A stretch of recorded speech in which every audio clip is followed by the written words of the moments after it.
Hey guys, what's up? This is Nachos, and in this video we're going to be playing some 5-10 no limit hold'em. And first hand we're playing versus Svetkovic, whom I've played with a fair bit, especially a couple of years ago when I was playing a lot on GG. He's been around for, I don't know, years. Pretty standard folds. Here we're going through at the label.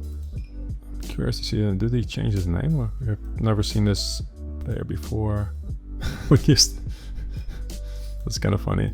It's called The Label, and he used to call himself The Vork, which is, he's now called The Spoon, and he used to call himself The Fork. I'm going to check my entire range in this texture. It's close enough.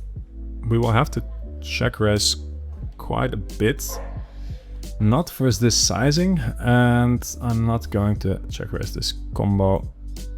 So that's relatively straightforward. I'm going for check here. Might go ahead and check raise. Might go ahead and check call. Both options are reasonable.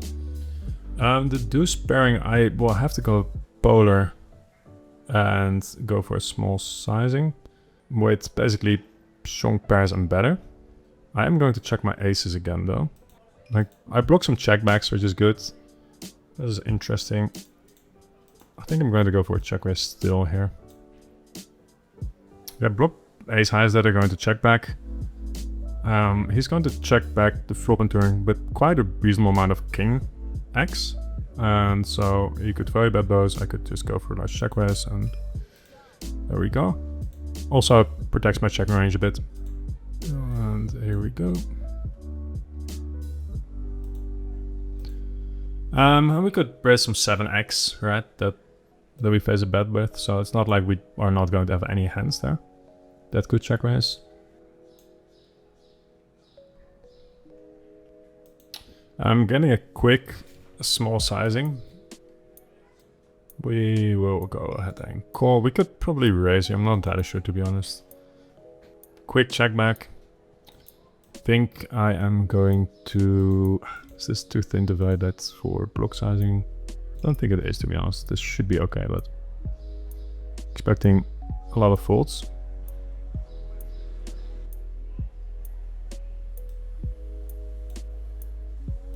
I'm going with 40% reasonably high frequency bets with my hand, not so much with my range, but my hand is a fine bet. We check ace-9 of spades, ace-9 of clubs a bit more. I think with the diamonds, I'm inclined to call, but it's close. I'm a little over half pots. I think we are going to have a very straightforward call and then cringe a little bit on the river. I guess it's noteworthy that if he goes half pot here, there aren't too many sets in his range, I think. Or two pairs. If he goes block, he can still value bet those half pot. Maybe he can. That's close. Not entirely sure. Okay, yeah. Here we are going to 3-bet. Oh, I wanted to 3-bet. That's not what I intended.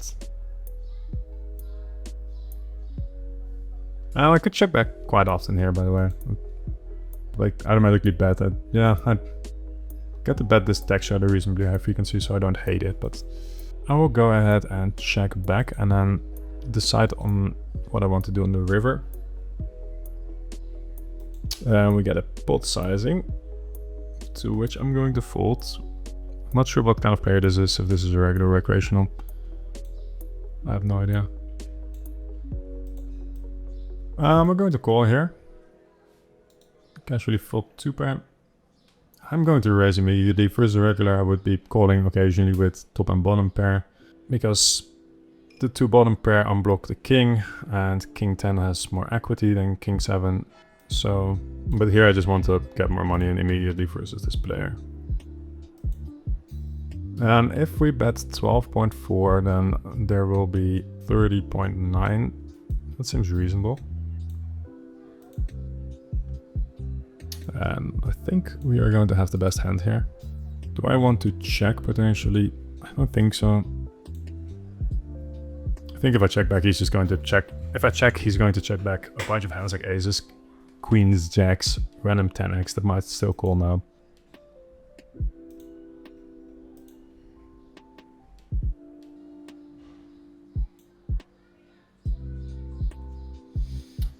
Multi-way pot here.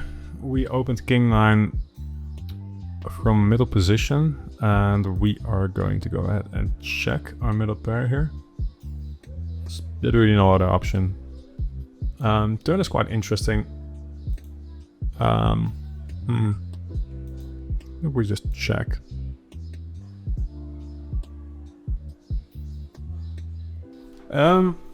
Look bet versus Michael. I think we call, like with a 9, we call. Yeah. Just, yeah. There's reasonable amount of those lower pairs that might want to do that. And I don't think he's, like, there's some ace-x, but a bunch of it is going to squeeze pre-flop. And then a 6, I don't think he'll block bet very often. So this could be a queen, like queen jack. Okay, whatever. Then if that's the case, then that's the case, right? We just gotta call for the press. Here we call the big blind versus Dennis. And now we gotta wait to see what he does. And he bets. Occasionally you gotta check raise this, but not very often. And calling now is going to be fine. Look like an 8 for a second there. Versus half pot. It's an interesting sizing. I don't wonder if he doesn't really want to go bigger. I think he's betting every ace for the sizing. We have a very straightforward call. And he bets pretty damn large. He's making my hand indifferent now, which is quite interesting. I think I'm going to call, but not super thrilled about it with this sizing. Yeah, I think I'm going to call because it's a wide formation. You could still have plenty of random stuff. We'll see. That's reasonable too. Like the annoying thing is that he knows that I have a bunch of aces. People don't really like folding aces here. On the other hand, he chooses a line that smells pretty weak. So I don't hate calling there. It's one of those spots where he's putting you into indifference. Is he going to have enough bluffs? Not enough bluffs. It's tough, but it's a wide formation. He's open from the button, so there's still like Jack 10 offsuit, King 10 offsuit, stuff like that that could potentially go and do something like this. And they're not in a lot of value hands, right? Like unless he's well balanced on the flop and on the turn. And in this case, he was. So kudos to him. But it's relatively easy to not have too many boats here on the river, and then choose a boat sizing. So yeah, I don't hate my call there. Calling versus I'm all in daily. Done a podcast with this dude. Really nice dude. Just playing around with him a little bit. We have a very straightforward call here.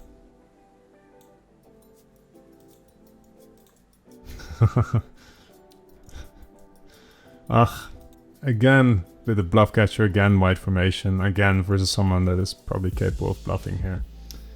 I'm going to call, like I'm blocking some value with 9-7 queen 9. But yeah, I'm going to be beat sometimes. Yeah. It's one of those spots where I need to win like 20. In this case, a little bit less than the other bluff catch spot, but here I need to call like, I need like 29% or something like that. I think we gotta give our friends some respect and assume that P, at the very least, might be bluffing at that frequency. Here we are in the 3-bet pot, and river c-bet the flop, I call, he barrels the turn, I'm going to call, and we will get a check. Oof, it's a bit unlucky. What is that? Also, we could, oh wait, here it is. 1 foot small 3-bet here. I'll scratch this, we're not going to show this hand, I guess. Just bet small and collect the folds. Oof. I'm going to call because if the ace hits and he has pocket 10s, then we might win a jackpot. Yeah, 44 VPIP, this is kind of gross. I think we're just going to call, but oh, I'm rarely good there, I think, yeah. It's one of those spots where I gotta call the turn, I think, for the... Yeah, Jackpot all in and on the river. Alright, let's see if we can build one more beautiful hand. And then we'll wrap up this video. This is a very low frequency. Very low frequency. This is a low frequency. I'm doing this purely for the video. This is still, I rolled a fold and I don't think it's close, to be honest. Alright, that's it for this video. If you guys have any questions, drop them in the comment section down below. There's a link to our Discord server. Feel free to hop on there. And if you're playing today, good luck at the tables. Talk to you guys soon. Bye.